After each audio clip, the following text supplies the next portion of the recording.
So here we are back with the Witch from Mercury's Vanadis Heart. Today we'll be looking at Chapter 4, which looks to be the shortest chapter yet. Last time we left off with Kiyu and Vilda setting up a small clinic in an undisclosed slummy town, helping out the townspeople and getting some cash to keep them going. They ended up getting found out due to Kiyu using the Gundam Jew to fix up some giant statue for the town's upcoming festival, when the leaders of the town took Vilda to take a look at their company president, who was revealed to have gunned prosthetic legs. An operation that took place around the time right before the Vanadis Incident. It ended on an ominous note, where they referred to them as witches, but seemed almost thankful for the technology used for their company's president. And with that out of the way, let's get into Chapter 4. Thank you for watching, and I hope you enjoy. The chapter begins with a squad of mobile suits looking for a Spatian mobile suit in a marshy area, a far cry from the town locale Kiyu and Vilda are at. It looks to be a group of terrorists, as one of them says to keep an ECM jammer up so the Spatian security forces don't catch them. They're also avoiding areas with higher security alert protocols so they don't expend any unnecessary resources in a fight. All of a sudden, shots rain down on them from above, taking out one of their mobile suits.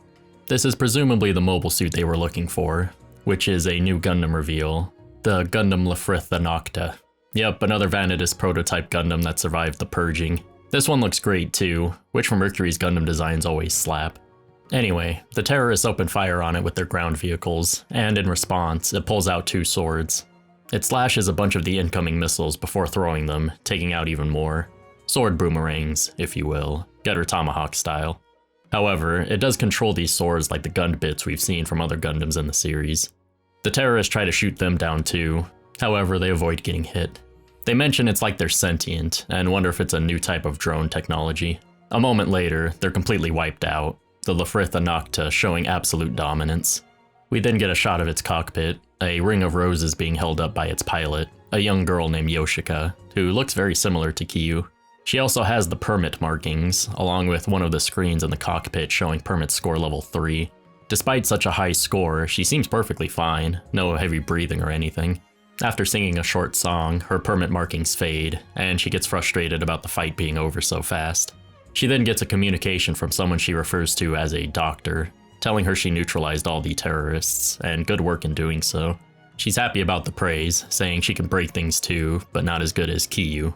Mentioning Kiyu leads the doctor into going over an incident involving a mobile suit at the Calco station 3 days prior, which is the station Kiyu and Vilda were at.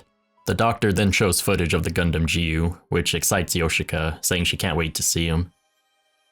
And that's it for Chapter 4. Pretty short and mostly action, but this chapter has me hyped for what's to come. We didn't get any Kiyu and Vilda, but I like this kind of change of pace on a cliffhanger like that, similar to episode 15 of the anime, especially with how they introduced our potential antagonist. I still stand by my thoughts on the previous chapter, that the townspeople will be chill with the whole witches and Gundams thing.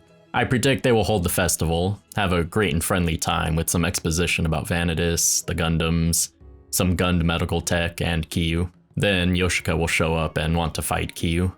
Nothing is confirmed yet, but here's a few ways this could go. Yoshika could be Kiyu's sister, giving us a familial connection for Kiyu. I would assume since she and her doctor know Kiyu, then Vilda and Kiyu should know them too. We can assume Yoshika's doctor is another Vanadis Incident survivor, same as Vilda. Another theory is that Kiyu is a clone, like Suletta, and Yoshika too is a clone, but female I guess. Though Kiyu also looks very feminine, maybe she's also a boy, but the translator refers to them as a girl, so I'm going with that until confirmed otherwise. Taking this one step further, maybe the Lfrith Anocta has a couple clones in it, or even the real one, akin to Ariel with the Eri clones. Since this is only 5 years after the Vanadis Incident, and Kiyu and Yoshika look about 10 to 12-ish, maybe they were an early attempt at clones. A precursor, if you will, to how the Ariel and Eri clones turned out. Again, these are just theories and speculation, so I can't wait to see what's actually going on here. Now, there's a very important detail I want to bring up when talking about the Gundam Jew and the Anocta. This comes from the manual for the high-grade Calibarn, and I quote, "The Vanadis Institute developed countless prototype units in addition to Lfrith before the establishment of Gund format technology.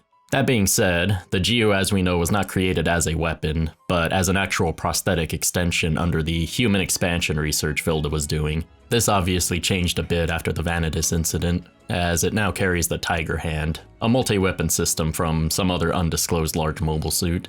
While we haven't seen any permit score shenanigans from the Kiyu, we got some immediate permit score 3 from the Anocta. I have a feeling the Anocta could be closer in design to the Calibarn, a Gundam made for combat, juxtaposing the Kiyu in its non-combative design. Would be a good contrast, since while the Anocta may have traditional gunned arm controls, the Kiyu is mostly an extension of Kiyu's body. Adding on to this, the Anocta has a very cold and mechanical movement, while the Kiyu, as stated by the townspeople from the last chapter, has a very human-like movement. Something to think about moving forward in regards to the Kiyu and the Anocta. In any case, this was an amazing chapter. A good break away from our main characters to set up our potential antagonist, though not confirmed yet, but gave off that vibe, you know? Let me know what you thought of the chapter or any details you noticed that I didn't. I always love to hear your thoughts. If you enjoyed this chapter coverage, consider subscribing to the channel. I would greatly appreciate it, and it's the best and easiest way to support the channel. Quick channel update too.